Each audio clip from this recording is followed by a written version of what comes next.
I got very disheartened in the 80s. In the early 80s, I worked for Walter Mondale in 84. I made television and radio spots for the Mondale campaign in the South.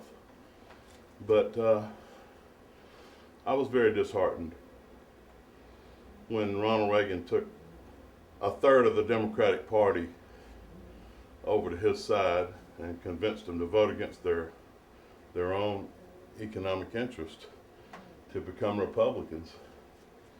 And I just saw that as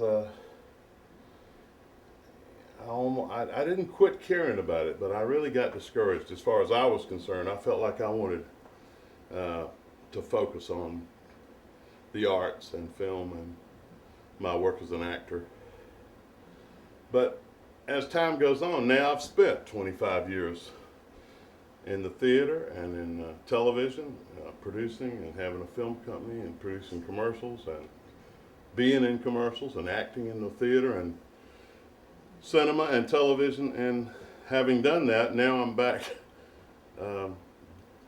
immersed in politics again and totally enjoying it. So if my little 2 cents worth can add to the dialogue, if I can take a little part in the debate and it means something to somebody, all the better. I'm happy, and I'll tell you, because this is a miracle getting ready to happen with Barack Obama. I mean, I think he's going to blow everybody's socks off. No, they hardly know what to make of it now. They hardly know how. I mean,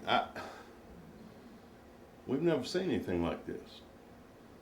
He's bringing people into the process who've never been in the primary process in their lives, and a whole new raft of young people into the process who've never voted before.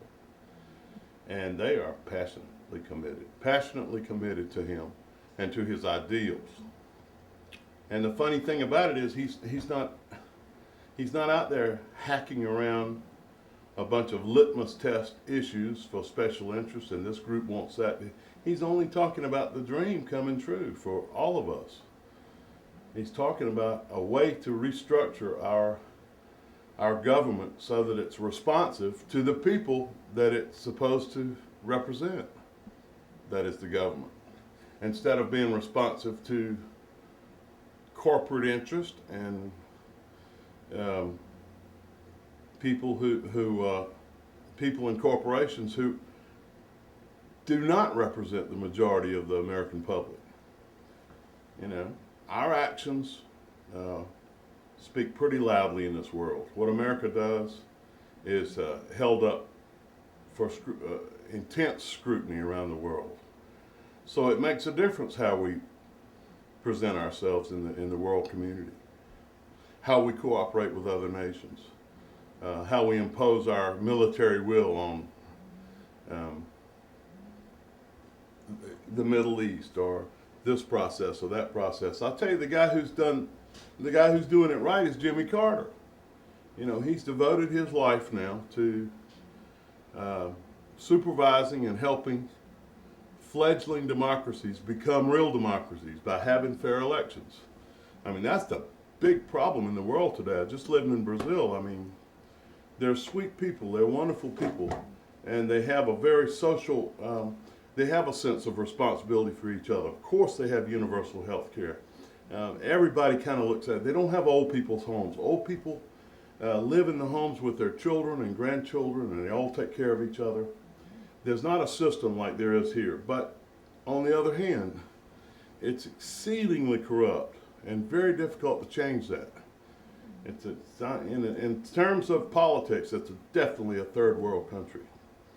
And many political parties. And so, you know, I thank my stars that we have a political system in America, in the United States of America, that can yield a Barack Obama